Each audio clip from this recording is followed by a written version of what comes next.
लीजिए सुनिए। सूर्यकांत त्रिपाठी निराला की लिखी कहानी कमला, मेरी यानी समीर गोस्वामी की आवाज में। कमला 16वें साल की अधखुली धुली कलिका है। हृदय का रस अमृत स्नेह से भरा हुआ, खुली नावों सी आंखें चपल लहरों पर अदृश्य प्रिय की ओर परा और अपरा की तरह बही जा रही हैं। गत वर्ष कमला का पाणी ग्रहण संस्कार हो चुका है, पर मकान की प्रथा के अनुसार बारात के साथ वो विदा नहीं हुई। अभी पति केवल ध्यान का विषय है, ज्ञान का नहीं। अभी सिर्फ सुनती, सोचती और मन ही मन प्यार करती है। कमला के पति पंडित रमाशंकर वाजपेयी आज दोपहर के समय आए हुए हैं। टेढ़ा के रहने वाले भाई के जनेऊ में कुछ दिनों के लिए विदा करा ले जाएंगे, पिता ने भेजा है। पंडित रमाशंकर के आने की खबर गांव भर की युवतियों में तेजी से फैल गई। कमला की सहेलियां उसके घर महफिल जमाने के विचार से चलीं। माता बहाने से दूसरे के घर चली गई। हंसी मजाक दिल लगी गूंजने लगी। वाजपेयी जी जनान खाने में ही आराम कर रहे हैं। दिन का पिछला पहर, 3 का समय है। सखियां पान लगाकर देती, बुझौल कहानियों के लटके कहती, अर्थ पूछती हैं। वाजपेयी जी अर्थ जानते हैं या नहीं, नहीं मालूम। जवाब नहीं देते, न झेंप कर झेंपते हैं। कहाँ तक पढ़े हैं आप? कुछ त्रिया चरित्र भी सीखा है? आपकी बहन का नाम? उत्तर की प्रतीक्षा के बिना प्रश्न होते रहे। वाजपेयी जी के क्षुद्र घट में एक साथ इतना आदि रस नहीं अट सका। जी उकताने लगा। उधर वाजपेयी जी का वैसा भरा पूरा मुंह देखकर रस का सागर उमड़ता गया। छिपने के इरादे उठकर वो बाहर की तरफ चले तो कमला से कुछ छोटी रिश्ते की उसकी एक बहन ने फुर्ती से हाथ पकड़कर कहा, लो, मेरे पान तो अभी आपने खाए ही नहीं। मैं आपकी बहन लगती हूं? खुलकर हंसी। देखिए, दीदी और आप एक हैं। दीदी की माँ आपकी माँ है, तो दीदी की बहन आपकी बहन हुई। 3-4 सहेलियां हंसती हुई एक साथ कह उठी। वाजपेयी जी ने पान ले लिए, लजाए हुए बाहर चले गए। कमला रामपुर रहती है। छोटा भाई उन्नाव अंग्रेजी स्कूल में पढ़ता है। पिता का देहांत हो गया है। पिता पंडित रामेश्वर जी त्रिपाठी अहमदाबाद में कपड़े की दुकान करते थे। इसी से कुछ धन एकत्र कर लिया था। कमला कभी कभी माता के साथ अहमदाबाद जाया करती थी। शिक्षा हिंदी की मिलती थी, पर मराठी और गुजराती बालिकाओं में रहने के कारण उन भाषाओं पर भी कुछ दखल पा गई है। तीनों भाषाएं पढ़ लेती, तीनों में पत्र लिख लेती है। पिता की मृत्यु के बाद उसका विवाह हुआ। माता ने अच्छा घर, पढ़ा लिखा वर देखकर विवाह किया। दहेज में 3,000 रुपये दिए। कमला के पति पंडित रमाशंकर अंग्रेजी के एमए हैं। इसी साल परीक्षा दी है, अभी फल नहीं निकला। कमला के पड़ोस में कई घर उसके खानदान के हैं। मकान के मालिक पंडित शिवराम जी से कमला के पिता की न बनती थी। इसका एक कारण था। कमला की माता गरीब कान्यकुब्ज की लड़की थी। 20 साल तक अविवाहिता बैठी रही। पिता का देहांत हो चुका था। माता के पास इतना धन न था कि लड़की की शादी बराबर वाले घर में कर देती। कमला के पिता कल्याण भार्य थे। बिना दहेज लिए उन्होंने कन्या की माता को ऋण मुक्त किया। ये बात उनके खानदान के आदमियों को अच्छी न लगी। इसका एक दूसरा कारण था। कमला के ननिहाल वाले भैयाचार कमला की नानी को गरीबी के कारण छोड़े हुए थे कि खान पान रखने से लड़की की शादी करानी पड़ेगी। अलग होने के कारण भी उन लोगों ने गढ़ लिए थे, जिनमें कमला की नानी और कुमारी माता के चाल चलन में फर्क मुख्य था। ये सुनकर कमला के पिता पक्ष के भैयाचार विवाह के समय से अब तक कमला की माता से कोई ताल्लुक नहीं रखते। कमला के विवाह के समय भी नहीं गए। विवाह हो जाने पर वाजपेयी जी से शिकायत करने की ताक लगाए बैठे थे। सोचा था कमला का जीवन बर्बाद कर देंगे। रात 1 पहर बीत चुकी। पंडित रमाशंकर भोजन कर चुके। ऊपर के कोठे पर पलंग बिछा दिया गया था, वहीं लेटे हुए थे। कमला की माता और कमला का भी भोजन हो चुका। कमला को अनेक प्रकार की सीख दे, पान और पानी लेकर, पति की पद सेवा के लिए भेजकर ईश्वर स्मरण करती हुई माता नीचे अपनी चारपाई पर लेट रहीं। कमला के मन में माता की शिक्षा, मस्तिष्क में पति सेवा, आंखों में एकनिष्ठ अचल ज्योति, होठों पर लाज से मधुर मंद मुस्कान, कपोलों तक चक्राकृति फैलती हुई, आत्मा में मृदु प्रणय भय, पदों में भूषणों का विजय सिंजन, जीने की एक एक कली पर पैर रखती रति की मधुर झंकृति रमाशंकर के भीतर एक एक कमल खिला देती है। आकाश के चांद का फूल पृथ्वी पर ज्योतिर्मय परिमल भर रहा है। कोठे के झरोखों से किरणें अदृश्य अप्सराओं सी दो सुहृदों को प्राथमिक प्रणय के दृढ़ पाश में बंधते हुए देखकर हंसती हुई चली जाती हैं। हवा नीम के फूलों की भीनी महक से दोनों को मौन स्नेह में ढककर बह रही है। हृदय के रत्नाकर ने आज ही विष्णु को लक्ष्मी दी, लक्ष्मी को विष्णु। कमला ने जल भरा ढक्कनदार लोटा और गिलास रख दिया, डिब्बे से निकालकर रमाशंकर को पान दिए। पलकें झुकाए पलंग के एक ओर खड़ी रही, जहां कमला का यथार्थ स्थान था, रमाशंकर का स्नेहमय प्रदेश। वहां से उस प्रांत में जहां रमाशंकर कमला की स्मृति में चमक रहा था, प्रतिध्वनि हुई, बैठो। स्वप्न संचलित कमला पैरों की तरफ बैठ गई। दबाने के लिए अपनी तरफ वाला दाहिना पैर पकड़ लिया, दबाने लगी। झरोखे से चांद सीधे मुख पर पड़ रहा था। तमाम पलंग चांदनी से जगमग। कमला पैर दबा रही है। रमाशंकर एकटक उस अर्धस्फुट कली की नवल मुख कांति पान कर रहा है। प्रतिशिरा एक नए जीवन से मजबूत उसे अपनी ही दृढ़ता से स्खलित कर दूर, बहुत दूर सौंदर्य के उस अपरिचित लोक में पतंग की तरह उड़ा ले गई। आज तक के बंद अनेक रहस्य द्वार उस किरणमयी के सौंदर्य के जादू से गुलशब्बों की तरह खुल खुल गए। उसी के प्रकाश से पथ देखता हुआ वो कहाँ कहाँ हो आया। कमला को थकी हुई जान यथा समय रमाशंकर उठकर बैठ गया। बड़े स्नेह के साथ हाथ पकड़ चांद की तरफ बैठा लिया। पैर लटकाए मुक्त ज्योत्सना कलित अकल आकाश देखते हुए एक दूसरे का हाथ लिए दोनों चुपचाप बैठे रहे। खुले हुए हृदय ने कमला का संकोच दूर कर दिया। प्रणय का मौन स्पर्श दोनों के हृदय को पुलकित करता रहा। भाषा आप बंद हो गई, जैसे शक्ति की चंचलता हो।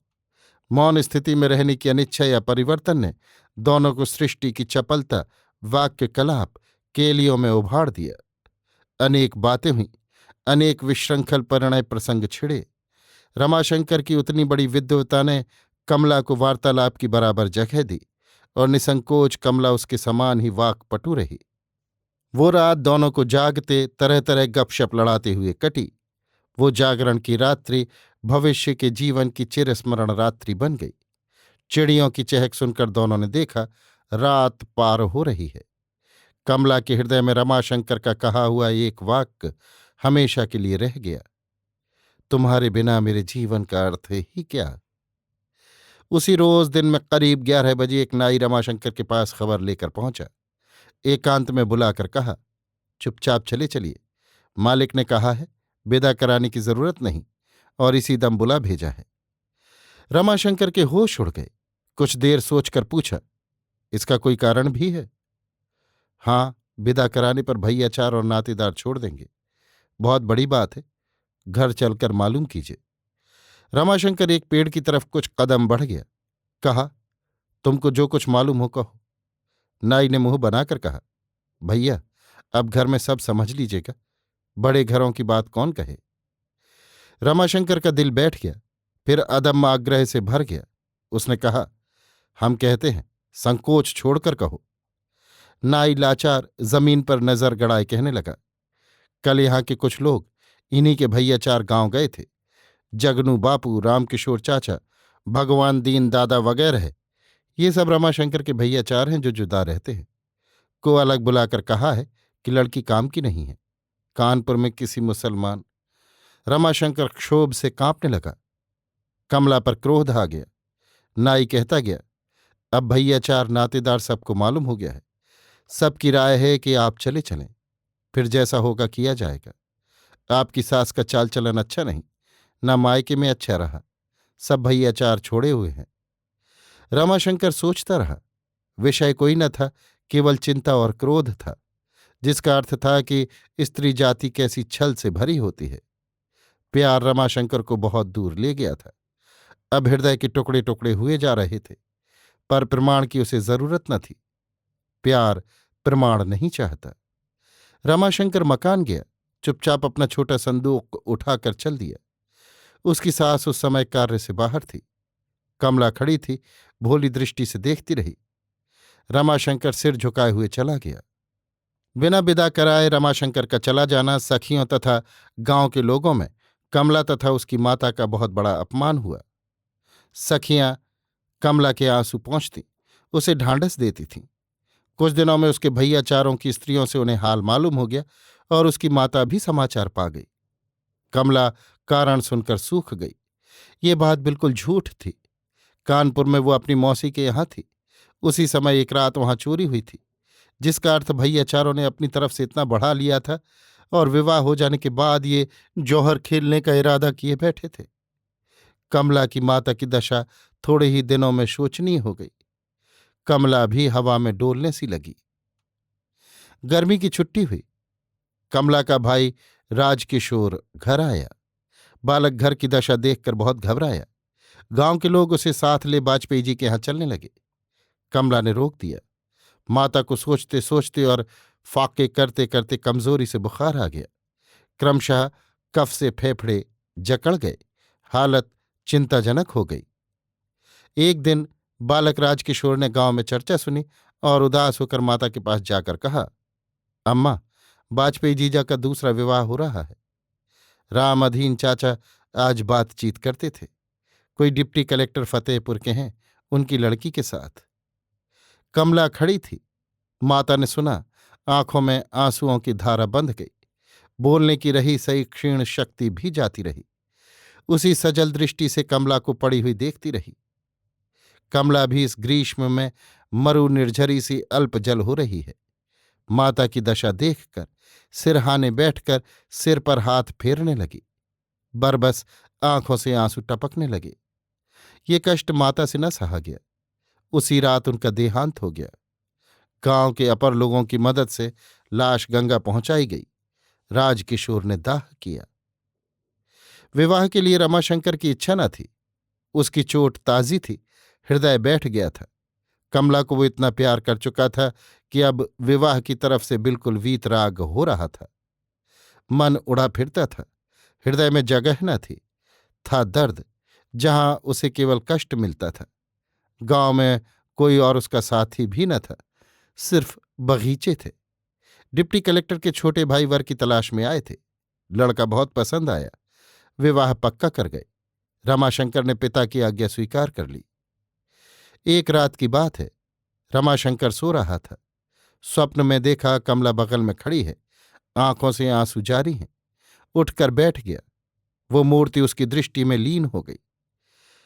कमला की मौसी खबर पाकर आईं। उसे अपने पास कानपुर ले गईं। कुल क्रिया हो चुकी थी। राजकिशोर उन्नाव से सर्टिफिकेट लेकर कानपुर में भर्ती हो गया।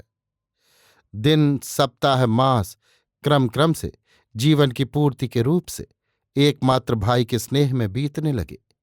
कमला का चित्त भी पूर्व स्थिति के विस्तार को संकुचित करता हुआ अपनी ही हद में आ गया। दुख का वो रूप नैराश्य के तम में लीन हो अब केवल सुप्ति की तरह जीवन की शांति में प्रवर्तित हो गया है। अब उसे कोई इच्छा नहीं, उसके प्राणों में कोई रंग नहीं है केवल तपस्या, जिस पर एक हिंदू महिला विश्वास की डोर पकड़े हुए अपना कुल जीवन निछावर कर देती है। पति के प्रति कमला का काम ही क्रोध उभार सकता था, मोह में बदलकर जीवन को कलंकित कर सकता था, पर अब उसका निशान तक न रहा। वो अपनी कुल प्रथा के अनुसार एक सौभाग्यवती की तरह व्रत, उपवास आदि तथा देवताओं को प्रणाम कर पति तथा भाई की कल्याण कामना किया करती है। श्रृंगार में केवल सेंदूर उसे तृप्त करने के लिए है। एक सीने की मशीन उसने खरीद ली है। रूमाल, कमीज, कुर्ते आदि सीती। कभी कपड़ों पर छापे लगाकर बेल बूटे काढ़ती है। इसी तरह उसके अवकाश का समय पार होता है। उसकी मौसी माल बाजार में बेचवा देती।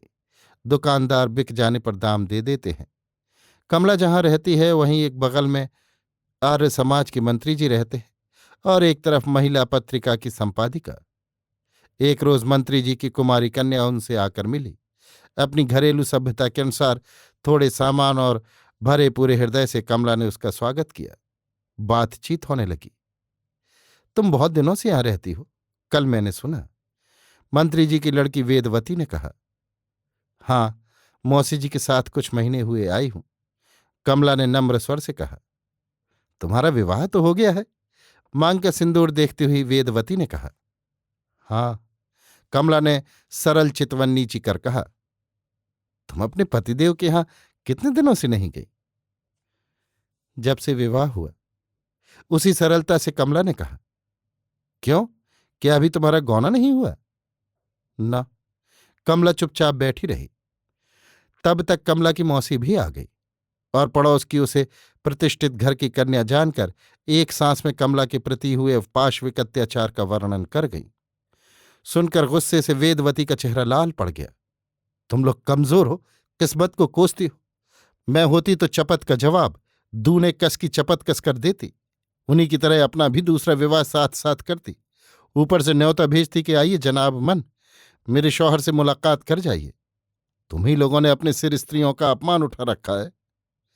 कमला पलक ताकती रही। वेदवती उठकर बाहर की ओर अभी आती हूं कहकर चली गई। महिला की संपादिका कुमारी सुशीला देवी को साथ लेवा लाई। ये हैं, देखो, पतिदेव के पिताजी ने बिना अपराध परित्याग कर दिया, चिरंजीव पुत्र की दूसरी शादी कर दी। परिचय दिया। सुशीला बैठ गई। वेदवती खड़ी रही। तुम्हारी बातें एक नोट के रूप में महिला मैं दे दूं? सुशीला ने राय ली। नहीं, ये सब बुरे संस्कार हैं बहन, इन्हें दूर करने की कोशिश ही हमारा धर्म होना चाहिए।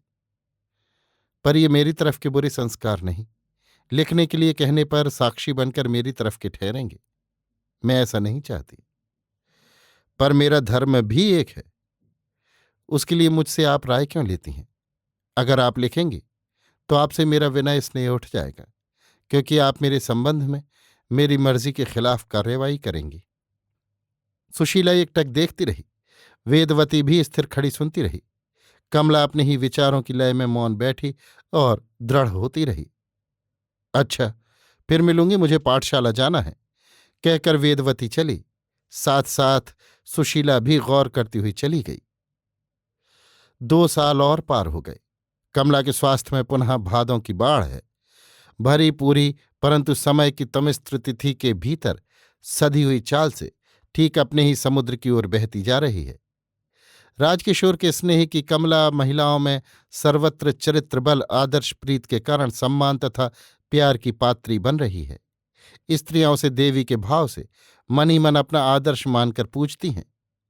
राजकिशोर अब 16वें साल का तरुण, प्रवेशिका परीक्षा का कुशाग्र बुद्धि विद्यार्थी है। 16वें साल में ही वो फूटकर जवान हो गया है। रोज कसरत करता है, जोर करने के लिए अखाड़े जाया करता है। कमला का बाहरी लक्ष्य भाई और भीतरी पति धर्म। प्रातः स्नान करती है, कुछ देर रामायण पाठ, फिर अपने कार्य में लगती है। रमाशंकर अब उसके लिए कोई बाहर का मनुष्य नहीं, वो अब उसकी आत्मा में अर्थमय बनकर है। इसलिए अब कामनाजन्य प्रेम का खिंचाव उसके चित्त को हिला नहीं सकता। वो अब सब समय अकाम तपस्या से जीवन के कूल पर खड़ी अपने ही रमा रूप के शंकर शुभंकर निस्सीम सुंदर को तन्मय देख रही है। इसी समय कानपुर में हिंदू मुसलमानों में दंगे की बुनियाद पड़ी। एक रोज बड़ा हंगामा भी हुआ। दोनों तरफ के अनेक घर लुटे फूके और ढहा दिए गए। हजारों आदमी काम आए। जो हिंदू मुसलमानों की बस्ती में थे, उनके घर फूंक कर, माल लूटकर, आदमियों को मारकर या जख्मी कर मुसलमानों ने उनकी स्त्रियों को अपने घरों में डाल लिया। ऐसा ही हिंदुओं ने भी किया। अपने मसरफ में न आने लायक जानकर उन्होंने मुसलमानों की महिलाओं का भी वध कर डाला। दोनों जातियों के लोग अपने अपने दलों के भूले भटके गायबशुदा लोगों की तलाश में लग गए। उसी समय एक मुसलमान के घर से 2 हिंदू युवतियां बरामद हुईं। राजकिशोर हिंदू दल में था। निस्सहाय जान अपने घर में जांच होने तक जगह देने को राजी हो गया और कमला के पास लेवा लाया। उन्हें नहला, वस्त्र दे, जलपान करा। कमला ने परिचय पूछा।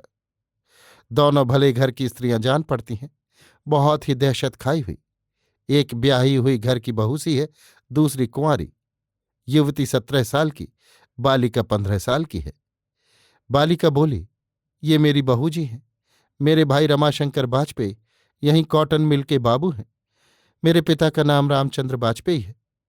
भैया का पता नहीं है। पिताजी घर में थे, पर हम लोग से नहीं मिले। कुछ मुसलमान घर लूटकर हमें अपने साथ ले गए थे। कमला चकित हो गई, बड़ी देर तक सोचती रही। फिर राजकिशोर को अलग बुला सब हाल समझाकर अस्पतालों में पता लगाने के लिए कहा। फिर युवतियों के भोजन पकाने का इंतजाम करने लगी। मौसी गांव गई थी। पंडित रामचंद्र और रमाशंकर अस्पतालों में मिले। दोनों के सिर पर चोटें थी। रमाशंकर डेरे जाते समय घायल हुए थे। 4-5 दिन बाद अच्छे हो गए। राजकिशोर स्वयं सेवक की हैसियत से देख आता था, पर अपना परिचय नहीं दिया। युवतियां कमला के यहां प्रसन्न रहती रहीं। उनका पूरा परिचय तो कमला ने प्राप्त कर लिया, पर अपना पूर्णतः छिपा रखा। पिता पुत्रों के लिए 4-5 दिनों तक भोजन कमला घर से ही भेज देती थी। उन्हें हाल मिल चुका था कि उनकी बहू और कन्या सुरक्षित हैं। 5वें दिन अच्छे होकर वे कमला के घर आए। साथ राजकिशोर भी था। रमाशंकर तथा उनके पिता से वो सब हाल जिस तरह उनकी महिलाएं एक मुसलमान के घर से निकाली गई थीं, राजकिशोर ने कहा। वाजपेयी जी ने प्रत्युत्तर में उसका निवास स्थल पूछा। राजकिशोर ने रायबरेली जिले के धई मुकाम के पास बतलाया। मकाना अपनी महिलाओं को लेकर विदा होते हुए पंडित रामचंद्र जी बार बार हाथ जोड़कर बालक राजकिशोर से प्रार्थना करने लगे। आपने हमारा पूरा पूरा उद्धार किया है। अब इतनी कृपा और कीजिए कि इस मामले का भेद कहीं खुलने न पावे, नहीं तो हम किसी तरफ के न रहेंगे। रमाशंकर की भी पिता के शब्दों से सहानुभूति थी। राजकिशोर पृथ्वी की तरफ देख रहा था। आंखों से आंसुओं की बड़ी बड़ी बूंदें टपक रही थी। कुछ संभल कर कहा, नहीं वाजपेयी जी, आप निश्चिंत रहिए। जैसी हमारी इज्जत वैसी ही आपकी है। पंडित रामचंद्र जी घर गए तो देखते हैं उनके जाने से पहले गांव भर में उनकी बहू और बेटी की मुसलमान के घर रहने वाली खबर फैल चुकी है। घर में उन्हीं के सगे भाई ने कहा कि घर में अभी आपका रहना नहीं हो सकता, क्योंकि आपके पीछे हम बेधर्म तो हो नहीं सकते। हमारे भी छोटे छोटे बच्चे हैं, उनके भी जनेऊ और ब्याह हमें करने हैं। सब लोग हमें छोड़ देंगे तो हम सिर्फ आपको लेकर करेंगे क्या? आप तब तक ढोर वाले घर में रहिए, हम भैया चारों को बुला लाते हैं। पंडित रामचंद्र और रमाशंकर बड़े घबराए, पर उपाय न था। ढोर वाले घर में गए। शाम को भैया चारों का जमाव हुआ। सबने राय दी कि तुम लोग गधे बन गए हो, अब लाख धोने पर घोड़े नहीं बन सकते, इसलिए अब अपना परिवार लेकर अलग रहो। लाचार होकर पंडित रामचंद्र को अलग होना पड़ा। गांव में जहां उनके प्रबल प्रताप से सभी वर्ण कांपते थे, जिसके मकान में वो पानी पी लेते थे, वो अपने को कृतार्थ इंद्रतुल्य समझता था। उन्हीं वाजपेयी के लिए किसी शूद्र का पानी छू लेना दुश्वार हो गया। इतने अपमान से वो गांव में न रह सके। अपने पुत्र तथा परिवार के साथ पुनः कानपुर चले गए। दंगे के कारण बहुत दिनों तक व्यवसाय बंद रहा। लड़की जवान हो चुकी थी और भैया चार छोड़ चुके थे। पता लगाकर विवाह करने वाले कनवजिए फंस नहीं सकते। इस विचार से एक दिन राजकिशोर के यहां गए। बातचीत से मालूम हुआ वो अभी कुंवारा है और गोपाल का तिवारी उनसे कुछ ही हेठा पड़ता है, पर ऐसे विवाह दोष वाले नहीं कहलाते। ये सोचकर वाजपेयी जी ने राजकिशोर से उसके अभिभावक को पूछा। राजकिशोर ने पूछने का कारण पूछा। वाजपेयी जी ने कहा, तुम्हारा विवाह अपनी लड़की से करना चाहते हैं। रमा कहता है कि बहन को उन्होंने बचाया है, अब उन्हीं से उसका विवाह कर देना ठीक होगा। राजकिशोर ने कहा, विवाह की बातचीत मेरे अभिभावक पक्की कर लेंगे, आपको दिक्कत न होगी, पर आप रमाशंकर जी को लेकर कल आइए, मैं अपने अभिभावक से भी कह रखूंगा। दूसरे दिन पंडित रामचंद्र तथा रमाशंकर आए। कमला अनावृत मुख मंदपद सामने आकर खड़ी हो गई। रमाशंकर ने पिता से कहा, ये तो पंडित शिवराम जी की लड़की है। कमला ने कहा, आपकी इच्छा होगी तो ऐसी स्थिति में मैं विवाह करने को तैयार हूं, क्योंकि आपको उठा लेना मेरा धर्म है। अभी आप सुन रहे थे सूर्यकांत त्रिपाठी निराला की लिखी कहानी कमला, मेरी यानी समीर गोस्वामी की आवाज में।